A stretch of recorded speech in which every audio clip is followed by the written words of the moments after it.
రంగస్థలంకి మించిన మాస్ కథతో సుక్కు చెర్రీల మూవీ RC-17తో అందరూ అవాకయ్యే cinema తీయబోతున్న Sukumar.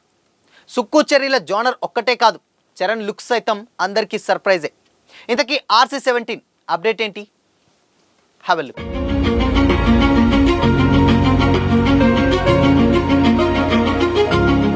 Hi hello, welcome to Disha TV. Mega power star Ram Charan present పెద్ద movie షూటింగ్లో బిజీగా ఉన్నారు. గేమ్ చేంజర్ డిజాస్టర్ కావడంతో ఈ సినిమాపై చరణ్తో పాటు మెగా ఫ్యాన్స్ చాలా ఆశలు పెట్టుకున్నారు. ఉప్పెనతో ఫస్ట్ మూవీతోనే బ్లాక్ బస్టర్ కొట్టిన సనా బుచ్చిబాబు ఈ మూవీలో చరణ్ని ఊరమాస్ అవతారంలో చూపిస్తున్న విధానం అందరినీ కట్టిపడేసింది. ఇందులో బాలీవుడ్ బ్యూటీ జాన్వీ కపూర్ హీరోయిన్గా యాక్ట్ చేస్తుండగా Jagapathi Babu, Kannada star Shivaraj Kumar, Divyendu Sharma important characters play చేస్తున్నారు. ఈ మూవీలో చరణ్ ఆటకూలిగా కనిపించనున్నాడు. అయితే Oscar award winner AR Rahman స్వరపరిచినటువంటి చిక్కిరి చిక్కిరి సాంగ్ కూడా యూట్యూబ్లో సెన్సేషన్ క్రియేట్ చేసింది. తెలుగులో 150 మిలియన్లు, అన్ని భాషల్లో కలిపి 200 మిలియన్లకు పైగా వ్యూస్ సాధించి సినిమాపై అంచనాల్ని మరింత పెంచేసింది.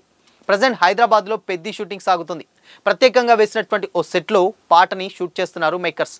ఓవైపు పెద్ద షూటింగ్లో పాల్గొంటూనే మరో కొత్త సినిమాపై రామ్ చరణ్ ఫోకస్ పెట్టారు. ఈ మూవీ తర్వాత చెర్రీ సుకుమార్ డైరెక్షన్లో యాక్ట్ చేయబోతున్న సంగతి తెలిసిందే. ఈ సినిమా కోసం సుకుమార్ కథని ఎప్పుడో రెడీ చేసి చరణ్ కోసం ఎదురు చూస్తూ ఉన్నాడు. వీరిద్దరి కాంబినేషన్లో గతంలో వచ్చినటువంటి రంగస్థలం ఇండస్ట్రీ హిట్ సాధించడంతో లేటెస్ట్ మూవీపై అంచనాలు మరింతగా పెరుగుతున్నాయి. క్లాస్ డైరెక్టర్గా ముద్రపడినటువంటి సుకుమార్ చరణ్ కోసం 2 కథల్ని సిద్ధం చేసినట్లు తెలుస్తుంది. తన స్టైల్కి తగినట్లుగా ఓ క్లాస్ స్టోరీతో పాటు రంగస్థలం మాదిరి ఓ ఊరమాస్ కథని కూడా రెడీ చేశారట. అయితే వీరి కాంబినేషన్ అంటే ఆడియన్స్కి అంతా రంగస్థలం సినిమాని గుర్తుంచుకుంటుంది. కాబట్టి చరణ్ మాస్ కథకే పచ్చజెండా ఊపినట్లు తెలుస్తుంది. పుష్ప 2 సినిమాలతో పాన్ ఇండియా డైరెక్టర్గా ఎదిగిన సుకుమార్ నెక్స్ట్ సినిమాపై భారీ అంచనాలు నెలకొన్నాయి. పుష్ప 2 ప్రపంచవ్యాప్తంగా 1800 కోట్ల కలెక్షన్స్ రాబట్టడంతో నెక్స్ట్ సినిమా విషయంలో సుకుమార్పై భారీ ఒత్తిడి ఉంటుందనడంలో ఎలాంటి డౌట్ లేదు. ఈ సిచ్యువేషన్స్లో ఆయన ఖచ్చితంగా తన సత్తా చాటుకోవాల్సి ఉంటుంది.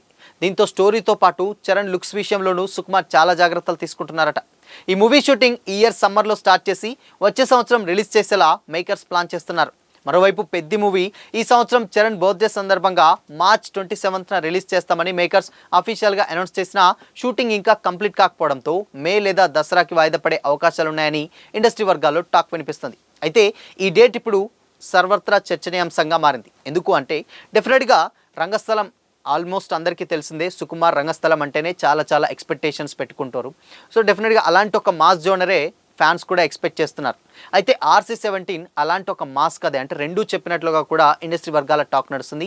ఒకటి కంప్లీట్గా అప్డేట్లో ఉన్నటువంటి స్టోరీ, అంటే 2040 or 50 ఈ టైంలో జరిగేటువంటి ఒక స్టోరీ. అది కూడా డెఫినెట్గా టెక్నాలజీ, అంటే సైన్స్ ఫిక్షన్, దానికి తోడు కార్ రేసింగ్, ఇలాంటి ఒక జోనర్ ఉన్నట్లయితే తెలుస్తుంది.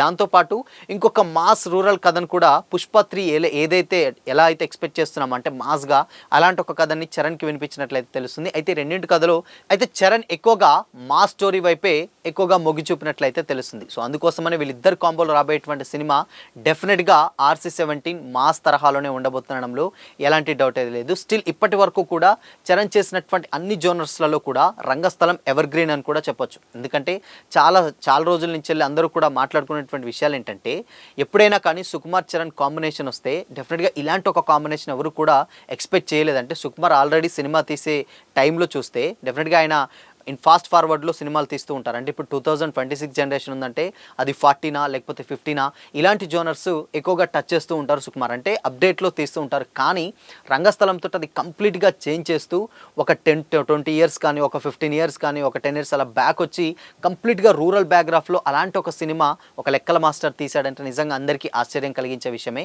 ఇకపోతే పర్ఫార్మెన్స్ విషయంలో కూడా రామ్ చరణ్ చేసినటువంటి పర్ఫార్మెన్స్ రంగస్థలంలో ఇంకా మరి ఏ సినిమాలో కూడా ఈ రేంజ్ పర్ఫార్మెన్స్ ఉండదేమో, అంత స్కోప్ ఉండదేమో, అలాంటి ఒక క్యారెక్టర్ చరణ్ చేశాడు. సో అందుకోసమే చిట్టుబాబు క్యారెక్టర్ని అంత బాగా ఎలివేట్ అయింది ఆ సినిమాలో అని కూడా చాలామంది కామెంట్ చేశారు.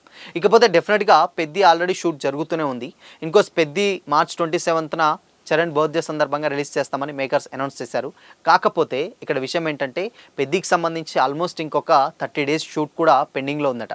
సో అందుకోసమనే ఆ 30 డేస్ పెండింగ్, అండ్ దాని తర్వాత ఇంకొక పోస్ట్ ప్రొడక్షన్స్ కొంచెం వర్క్స్ ఉంటాయి. దాని తర్వాత ప్రమోషన్స్ కూడా చేయాలి. ఎందుకంటే పాన్ ఇండియా మూవీ కాబట్టి డెఫినెట్గా అన్ని సిటీస్ తిరిగి సినిమాని ప్రమోట్ చేయాల్సినటువంటి సిచ్యువేషన్స్ వస్తాయి. కాబట్టి అందుకోసమనే సినిమాని ఎక్కువగా ప్రమోట్ చేయాలి. అండ్ దాని తర్వాత మేజర్గా అన్ని సిటీస్ తిరగాల్సి వస్తుంది. కాబట్టి ఈ షూటింగ్ 1 మంత్ షూటింగ్ అండ్ దాని తర్వాత ఈ వర్క్స్ టెక్నికల్ ఎడిటింగ్ అన్నీ కూడా చికాకు ఉంటుంది కాబట్టి డెఫినెట్గా సినిమాని మార్చ్లో డెఫినెట్గా పోస్ట్ పోన్ చేసే అవకాశాలు ఎక్కువగా వినిపిస్తూ ఉన్నాయి. అయితే మరి నెక్స్ట్ రిలీజ్ డేట్ ఎప్పుడు అని కూడా చాలామందికి డౌట్ రావచ్చు. విషయం ఏంటంటే మే 1కి ఒక సినిమా అంటే మే 1కి పెద్ది రాబోతుంది అని కూడా పోస్టర్ ఒకటి సోషల్ మీడియాలో వైరల్ అయితే అవ్వడం జరిగింది. బట్ ఇది అఫీషియల్ అనౌన్స్మెంట్ అయితే రాలేదు. కానీ ఒకవేళ మే 1కి వస్తే మాత్రం డెఫినెట్గా ఇంకొక క్లాష్ ఇండస్ట్రీలో ఏర్పడుతుండడంలో ఎలాంటి డౌట్ అయితే లేదు. ఎందుకు అనంటే ఆల్రెడీ అక్కడ అక్కినేని అఖిల్తో ఎప్పుడో ఫిక్స్ చేసినటువంటి Lenin movie already slot confirm చేసుకొని ఉందన్నమాట. సో అందుకోసమనే ఒకవేళ కనుక మే 1కి వస్తే కనుక 2 సినిమాలు అటు పెద్ది ఇటు లెనిన్ ఇద్దరు కూడా 2 సినిమాలు మళ్ళీ ఇండస్ట్రీ దగ్గర ఓపెనింగ్స్ విషయంలో దెబ్బపడేటువంటి ఛాన్స్ అయితే లేకపోలేదు. కాబట్టి మేజర్గా ఆ సినిమా అంటే మే 1కి ఒకవేళ పెద్ది వస్తే దాన్ని కొంచెం పోస్ట్ పోన్ చేసి లెనిన్ కూడా ముందుకెళ్ళేటువంటి అవకాశం ఉంటుంది. లేదు అంటే మాత్రం ఒకే నెలలో రిలీజ్ ఉంటాయంటే ఒక డేట్ ఏదో ఒక డేట్ చూసుకొని సెట్ చేసుకోవాల్సినటువంటి సిచ్యువేషన్ అటు చరణ్ ఇటు అఖిల్ ఇద్దరు కూర్చొని మాట్లాడుకునే సిచ్యువేషన్స్ కూడా లేకపోలేదు. ఎందుకంటే వీళ్ళిద్దరు మంచి ఫ్రెండ్స్, అన్నయ్య అన్నయ్య అంటూ ఉంటాడు కాబట్టి చరణ్ డెఫినెట్గా వాళ్ళిద్దరూ ఒకేసారి రావడం కష్టమే. బట్ డెఫినెట్గా అదే వీక్లో అంటే అట్లీస్ట్ ఒక 15 డేస్ గ్యాప్లోనన్నా మేలో వచ్చే ఛాన్సెస్ అయితే లేకపోలేదు. ఒకవేళ మేలో కూడా కుదరని పక్షంలో డెఫినెట్గా పెద్ది దసరాకు షిఫ్ట్ అయ్యేటువంటి సిచ్యువేషన్స్ కూడా కనిపిస్తున్నాయి. ఒకవేళ దసరాకు షిఫ్ట్ అయితే చాలా లాంగ్ అయిపోతుంది. దసరా కూడా ఆల్రెడీ అక్కడ ఫౌజీ అనేటువంటి ఒక సినిమా కర్చీఫ్ వేసుకొని కూర్చుంది. Prabhas young rebel star Prabhas act చేసినటువంటి సినిమా. సో ఇవన్నీ క్లాష్తో కుదరదు అనుకుంటే డెఫినెట్గా మేలోనే ఇన్ కేస్ లాస్ట్లోనా లేకపోతే ఫస్ట్లో ఇద్దరు ఎవరో ఒకరు అడ్జస్ట్ చేసుకుంటే తప్పితే చెప్పలేం. సో ఇక RC-17 విషయానికి వచ్చినట్లయితే RC-17 ఇప్పటికే స్టోరీ అయితే కంప్లీట్గా అయిపోయింది. దాని తర్వాత నెక్స్ట్ ఏం చేయబోతున్నారు ఏంటి అనేది ఇక్కడ ఒక క్వశ్చన్ మార్క్ అనమాట. ఎందుకంటే ఆల్రెడీ స్టోరీ విన్నారు అండ్ దాని గ్రీన్ సిగ్నల్ వచ్చింది, అఫీషియల్ అనౌన్స్మెంట్ కూడా వచ్చింది. కానీ ఇక ఇయర్ సమ్మర్లో షూటింగ్ స్టేకి వెళ్ళబోయేటువంటి దశలో RC-17 అవుతుంది. దాంట్లో మెయిన్ ఇక క్యారెక్టర్స్ ఎవరు అండ్ దాంట్లో ఎవరెవరిని తీసుకోవాలి ఏంటి అనేది అయితే ఇప్పుడు చర్చలు జరుగుతున్నట్లయితే తెలుస్తుంది. కానీ బట్ మొత్తంగా మాత్రం RC-17 ఈ ఇయర్లోనే అంటే పెద్ది ఇంకా షూటింగ్ అయిపోగానే వెంటనే RC-17 సెట్లోకి అడుగు పెట్టబోతున్నట్లు చరణ్ ఇండస్ట్రీ వర్గాల టాక్ అయితే నడుస్తుంది. సో ఈ జోనర్ డెఫినెట్గా మళ్ళీ రంగస్థలం లాంటి ఒక జోనరే, అది కంప్లీట్గా రంగస్థలాన్ని మించిపోయేటువంటి ఒక మాస్ ఎమోషన్ స్టోరీని కూడా చాలా పక్కాగా ప్లాన్ చేస్తున్నట్లయితే సుకుమార్ తెలుస్తుంది. సో చూడాలి. ఇన్ కేస్ ఇది దాని టైటిల్ ఏంటి అనేది తెలియదు కానీ బట్ మొత్తంగా మాత్రం ఫాస్ట్ ఫార్వర్డ్లో ఉండేటువంటి స్టోరీ కాదు, లోకల్ రూరల్ బ్యాక్గ్రాఫ్లో ఉండేటువంటి స్టోరీ అని కూడా చాలా క్లియర్గా అయితే అర్థమవుతుంది. సో మరి చరణ్ అండ్ సుకుమార్ ఇద్దరు కాంబోలో రాబోతున్నటువంటి RC-17 పై మీ ఒపీనియన్ ఏంటి? రంగస్థలాన్ని బీట్ చేస్తుందా? మీ ఒపీనియన్ని కామెంట్ చేసి చెప్పండి.